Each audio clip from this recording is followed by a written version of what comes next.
Iyi mvura imvura yagwe umuntu agendaga agira ubwoba ngo yagwa yakora kari mu rugendo rukumanuka.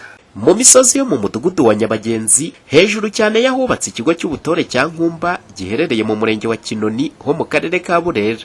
Niho abaturage bahatuye bifuza ko bakegerezwa ivuriro rito rizwi nka poste de santé ngo kuko kugera ahubatse ikigo nderabuzima cya Kinoni usanga bibatwara urugendo rurerure kugira ngo bagereyo. Iyi mvura yagwe umuntu agendaga agira ubwoba ngo yagwa yakora kari mu rugendo rukumanuka. Nese bahatwubakiye twaga bakatwubakiye byabara umugisha hagaki poste de santé hano hafi muri Nyabagenzi. Kwewe basaza ni amasabe kuzamuka ubwo ntibamanuka urahamanuka uri umusore aho urahamanuka batwe tuhamanuka gusa.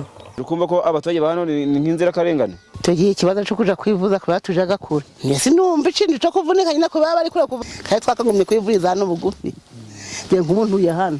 Twese abatwagira kuko ngo ihaza n'abakozi bakora bityo bakemura ikibazo cyo kuja kwivuza kure.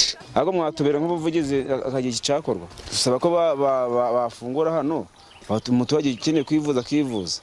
Ngo kuba batuye muri Nyabagenzi hagizwe n'imisozi gusa ngo akenshi usanga kuhageza bimwe mu bikorwa remezo birimo amazi ndetse no kuba hakubakwa poste de santé ngo usanga bikigoranye. Gusa nk'uko twabibwiwe n'ubuyobozi bw'akarere ka Burera ngo buracyaganira n'abashinzwe imyubakire kugira ngo harebwe niba hazaboneka igisubizo cy'aba baturage. Umuhoza Honore, Flash TV, mu karere ka Burera mu majyaruguru y'u Rwanda.